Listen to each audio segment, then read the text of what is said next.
Posez. Posez, ok? La crise, c'est général, mais on est venu en détail.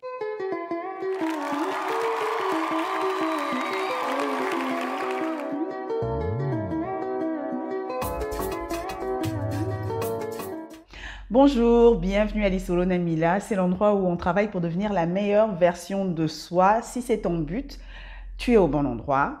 Bienvenue, je m'appelle Mila et aujourd'hui on va parler des résolutions de fin d'année ou de début d'année ou encore des régimes qu'on veut suivre ou encore des habitudes qu'on veut adopter, des objectifs qu'on veut atteindre, que ce soit à la fin de l'année ou pas.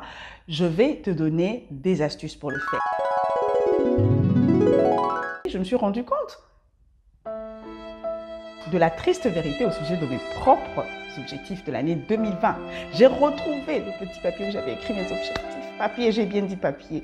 Et je me suis rendu compte que je n'avais atteint qu'un seul, même pas un, la moitié d'un objectif. Donc, ça va finir d'être atteint là en 2021, si Dieu le veut. Mais je n'étais pas triste en fait. Je me suis dit, ah, il y avait la crise sanitaire. En examinant mon cas, en fait, je me suis rendu compte que ce n'était pas la faute à la crise sanitaire seulement, parce que dans ces objectifs, il y avait certains d'entre eux, plusieurs d'entre eux, dont la réalisation n'était pas liée forcément à la crise sanitaire. Donc, je me suis dit, ok, on va tirer des leçons. Et j'ai beaucoup hésité en fait à faire cette vidéo. J'hésitais parce que je me disais, j'ai déjà fait une vidéo sur les résolutions, tout le monde en parle déjà, on a déjà amorcé l'année depuis plus de 2 semaines, qui voudrait encore voir quelque chose sur les résolutions de fin d'année. Mais tu vois, je crois en ce qui est à l'intérieur de moi et à l'intérieur de moi, je sentais qu'il y avait quelqu'un qui avait besoin d'apprendre de mes erreurs. Donc, on va voir l'erreur et on va tirer des leçons. N'oublie pas de me dire à la fin de la vidéo quelle a été l'astuce qui a été la plus utile pour toi. Alors, la première astuce, je pense que je l'ai dit aussi dans l'autre vidéo, mais je reviens dessus. J'insiste sur ce point. Ne change pas d'objectif en cours de route. Alors, ce que je veux dire, c'est pas de ne pas changer d'objectif, d'être rigide et tout ça. Non, c'est pas ce que je veux dire.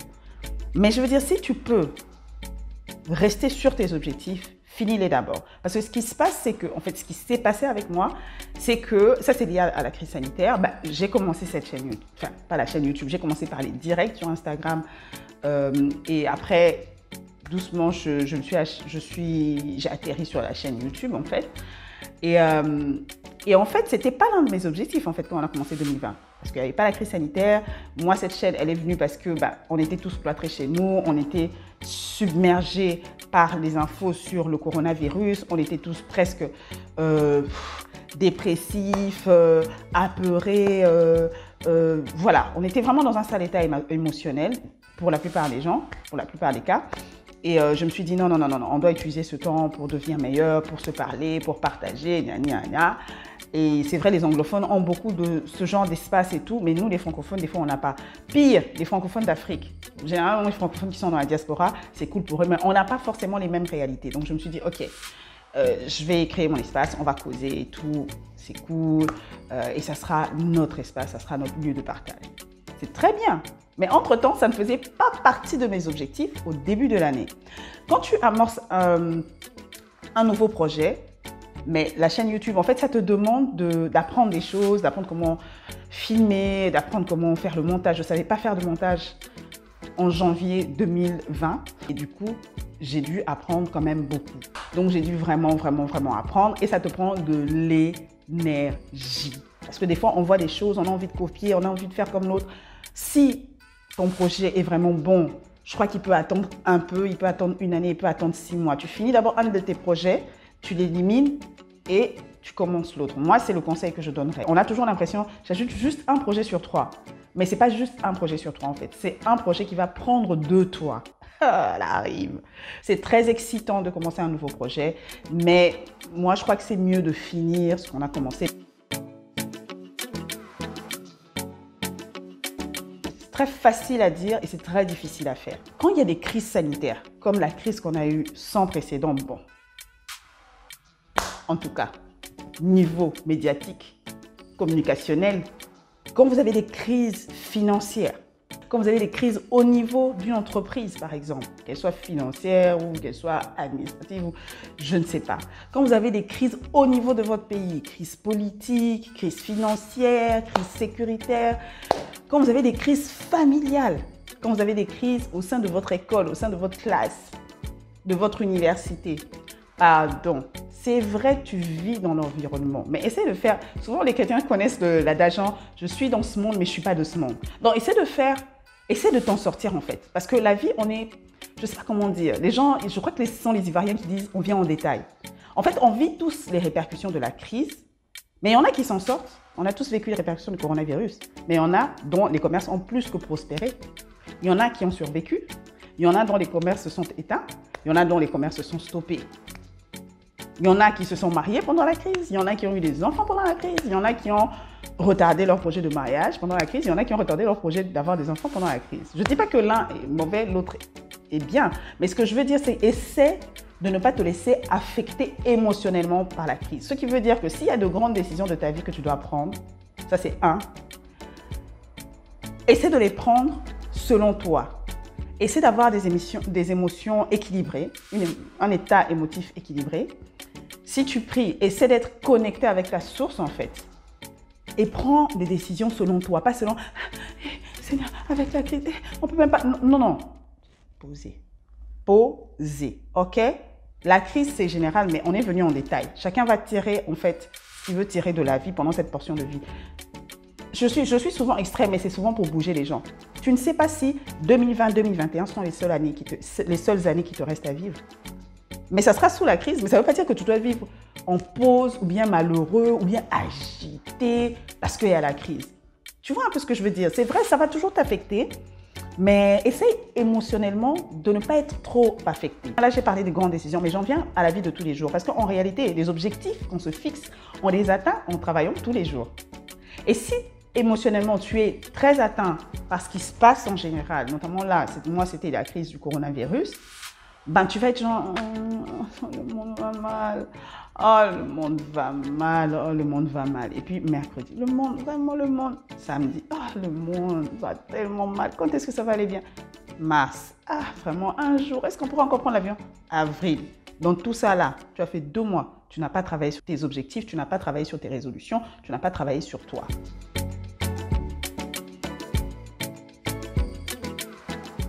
Prenons soin de nous comment? En fait, généralement, on a l'impression qu'on a des objectifs en tête et on doit les atteindre et on doit faire ça, ça, ça, ça, ça. Mais ce qui nous permet d'atteindre ces objectifs, c'est ça, et c'est ça, et c'est ça.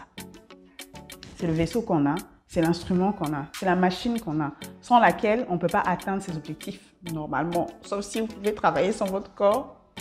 Et donc, commençons par prendre soin de ce corps, commençons par... Vraiment, je sais que c'est des choses en boring, gnangnan, qu'on entend tout le temps, mais c'est moins gnangnan, boring quand tu tombes malade. Quand on va venir te dire, et je ne touche du bois, ce sera le cas de personne qui me regarde, et si c'est ton cas, tu vas guérir. Mais quand on va venir te dire que tu as un diabète parce que tu as beaucoup mangé de sucre, ou que tu as juste un diabète parce que c'est héréditaire et que ton cas est beaucoup plus grave parce que tu as juste mangé n'importe quoi ou bu n'importe quoi, ça va être moins marrant en fait. Quand tu auras des maux d'estomac parce que tu n'as pas mangé, tu t'es plongé dans les dossiers jusqu'à qu'on voit au bureau que c'est toi, la personne la plus appliquée et intelligente, quand tous les gens du bureau là seront en bonne santé, toi tu seras en train de te plier sur ton lit parce que tu auras des maux d'estomac qui par ailleurs ne se guérissent pratiquement pas. Quand tu les as, c'est pratiquement à vie. À chaque fois, tu devras faire attention. Ça sera beaucoup moins marrant, beaucoup moins, crois-moi. Ça, c'était seulement pour te faire peur, pour que tu écoutes la suite. Mais il faut écouter. Parce que c'est des trucs en fait qu'on dit tous les jours, que même moi, des fois, je ne respecte pas, mais j'essaye parce que j'ai aussi vécu justement les répercussions du fait de penser qu'on est au contrôle. On est au contrôle de rien. Il y a un corps là, il y a des lois, il faut les suivre. Bois beaucoup d'eau si tu peux. Bois beaucoup de liquide, mais surtout de l'eau. Essaie de manger, en tout cas nous qui sommes en Afrique, vraiment on n'a pas de problème. Laisse les histoires là qui sont trop chères du supermarché. Va au marché, essaie de manger des choses de plus en plus naturelles. Je ne vais pas dire bio parce que c'est peut-être pas certifié bio, mais en tout cas c'est naturel. C'est beaucoup mieux que de manger des chips ou comment on appelle ça, des frites déjà coupées et conservées je ne sais il y a combien d'années. Prends tes pommes de terre au marché, coupe, fais tes frites si tu veux prendre des frites. Et encore, il y a des gens qui diraient que les frites, il y a trop d'huile dedans. Mets-les au four ou fais autre chose, fais des pommes sautées. Moi, je ne suis pas encore arrivée à ce niveau, mais fais des trucs comme ça en fait. Essaie de mettre moins d'huile, moins de sel. Essaie d'être équilibré en fait. Même dans ta manière de manger, dans ta manière de cuisiner, essaie d'être équilibré, essaie de manger naturel. oublie, enfin, je ne sais pas s'il y a toujours des gens qui me suivent, qui pensent toujours comme ça, parce que mon audience quand même est un peu VIP, mais oublie cette notion de ce qui vient du supermarché est VIP. Non, non. Essaie de manger naturel en fait. Après, s'il y a des trucs naturels dans ton supermarché, merci Seigneur, mais tout ce qui est en boîte, si tu peux éviter, évite. C'est pas un luxe en fait. Non, non, c'est pas un luxe du tout, mais du tout, tu oublies. Mangeons des fruits, mangeons des légumes. Là, c'est du côté du corps. Vraiment, essayons de faire ça, essayons de faire de la gym. Si on n'a pas à aller dans des salles de sport pour ça, tu as ta maison, essaie de marcher un peu. S'il faut que tu ailles quelque part, c'est à 10-15 minutes. Essaie de marcher s'il ne fait pas trop chaud, parce que ça dépend aussi du temps, je suis consciente. Voilà. Si tu peux, hein, parce que moi j'ai pas non plus envie d'aller suant, genre j'ai rendez-vous dans un bureau ou quoi, j'arrive tout en sueur, je déteste ça. Mais si par exemple tu rentres à la maison, tu peux le faire. Quand tu arrives à la maison, tu prends une douche. Voilà. Et voilà, moi je suis pas la reine non, franchement le sport et moi non, mais je me suis dit qu'en 2021, je vais chercher une activité et là j'ai déjà trouvé, certaines vidéos, j'ai oublié le nom, mais je vais mettre ça dans la zone de description. J'ai trouvé des vidéos de musique gospel où on faisait de la danse, genre, mais vraiment rythmique. Et je vous assure, jusqu'ici, j'ai pas encore fini 1 heure de danse là. Parce que chaque session, c'est 1 heure. Moi, je m'arrête à 40 minutes. Mais au moins, je sens que ça me fait faire de l'activité physique. Donc, cherche une activité physique qui te plaît, parce qu'on se force pas. Mais au moins, ton corps, il bouge. Parce que c'est comme une machine. Tu n'as jamais laissé une voiture pendant 1 année sans qu'on la chauffe, sans quoi. Tu feras jamais ça à ta voiture. Donc, pourquoi tu fais ça à ton corps? Tu n'en as qu'un seul. Tu vas pas en acheter, même si tu as l'argent. Là, j'insiste. Maintenant, très important aussi, la santé. Enfin, ça, c'est entre le physique et le mental. Essayez de prendre du repos. Essayez de prendre du repos. Voilà pourquoi j'avais fait une vidéo sur le repos. Je ne sais pas pourquoi ça n'a pas marché. Alors que c'est la base après l'alimentation. C'est la base. Essaie de prendre du repos. Essaie de dormir. Et ça aussi, c'est un péché que moi j'ai. Et je suis en train de... Ça, c'est l'une de mes résolutions 2021. J'y remédie. Ça, j'ai même pas écrit parce que je me suis dit, je le fais. Donc, j'essaie d'y remédier. C'est très dur parce que le corps, comme je disais, c'est un peu... Il acquiert des habitudes et malheureusement, des fois, de mauvaises habitudes. Et pour les chasser, c'est très compliqué. Mais si tu n'as pas encore cette mauvaise habitude, ne cède pas à « Ah ouais, je travaille très tard et puis je vais dormir plus tard demain matin ». Le problème, c'est que tu habitues ta tête et maintenant, quand il va aller au lit à 22 h, ta tête, elle va se dire ouais, mais gars, non, c'est pas l'heure de dormir, c'est l'heure de travailler. Voilà. Et la dernière des choses, mais pas des moindres, c'est la santé mentale. C'est toujours dans prendre soin de soi. Prends soin de ta santé mentale, prends soin de tes émotions. Écoute ce que tu ressens. Écoute ce que tu ressens. Si tu te sens fatigué, laisse tomber. Si tu te sens triste, demande-toi pourquoi tu te sens triste. Si tu te sens trop excité, demande-toi pourquoi tu te sens trop excité. Si tu te sens trop facilement atteint par des choses, mais ce n'est pas le mot que je voulais, mais bon, anyway. Si tu sens que tu es trop facilement atteint par des remarques et tout ça, cherche pourquoi en fait, cherche pourquoi. Et si tu crois qu'il faut que tu parles à quelqu'un, parle à quelqu'un. Si tu crois qu'il faut que tu parles à un professionnel, parle à un professionnel. Et si tu es de chrétienne comme moi, prie, prie. Vois quelqu'un, ne te confie pas à n'importe qui, mais vois quelqu'un en qui tu peux avoir confiance, avec qui tu peux partager ce fardeau et prie. Franchement, Jésus il a dit, viens avec tes fardeaux, dépose-les chez moi. Et moi, je vais te donner en échange du repos. Vraiment, moi, je ne sais pas. On a dit, viens avec fardeau, je vais te donner du repos. Pourquoi tu restes avec le fardeau sur ta tête? Moi, je ne comprends pas en fait. Je suis désolée pour la tête, c'est un peu comme... Je ne comprends pas. On te dit, viens avec le fardeau, moi, je te donne du repos. Viens avec le fardeau, on te donne du repos. Bref, ça, c'est pour nous les chrétiens. Maintenant, pour les autres, en tout cas, gérez-vous. Mais gérez, il ne faut pas laisser comme ça, il faut gérer. Parce que tu ne vas pas te dire, ah, je ne me sens pas bien. Et puis, demain, je vais me sentir mieux. Ça ne se passe pas comme ça. Il faut essayer de travailler sur soi. On n'est plus des enfants, on n'est plus des gamins. On n'a plus papa, maman qui va voir, ah oui, je crois qu'il pleure parce qu'il avait mangé beaucoup de bonbons hier. Non, c'est plus comme ça en fait. Maintenant, on doit se prendre en charge. C'est un peu ça que j'avais à dire. J'espère que ça ne sera pas trop long et j'espère que ça va vous édifier. Moi, ça m'a vraiment tenu à cœur parce que je me suis dit que bon, l'année est tellement passée vite que je me suis rendu compte de tout ça que à la fin, je suis beaucoup tombée malade. Pas malade. Il y a des gens qui sont malades qui vont à l'hôpital, mais j'ai beaucoup eu des malaises pendant l'année. Il y a des malaises, je suis allée voir le médecin et tout. Bon, des fois, ils ne trouvent pas, mais au moins, tu peux éliminer que physiquement, c'est pas ça. Ok, c'est quoi? C'est du coup côté peut-être émotion, côté santé mentale, côté la tête. Est-ce que je me repose? Est-ce que je fais ceci? Voilà, j'ai pu un peu comprendre un peu plus mon métabolisme, je pense. Je crois qu'il y a encore certaines spécialités où je dois aller voir des médecins, mais il y a certaines choses, j'ai pu voir à peu près clair, et je me suis rendu compte que j'avais vraiment négligé pendant cette période-là, toujours de la crise sanitaire, tellement je me suis laissée affecter. Je crois que j'ai négligé beaucoup de choses, et je crois que j'ai trop fait travailler mon corps. Mais en fait, il n'y a pas de, there's no such thing like working too hard, but you have to work maybe smart and take care of you. Tu vois? Donc, je pense que tu peux travailler dur, mais travailler de manière intelligente et prendre soin de toi. Voilà, c'est ce que j'avais à te dire. J'espère que tu vas bien. Et si tu ne vas pas bien, je prie pour que tu ailles bien.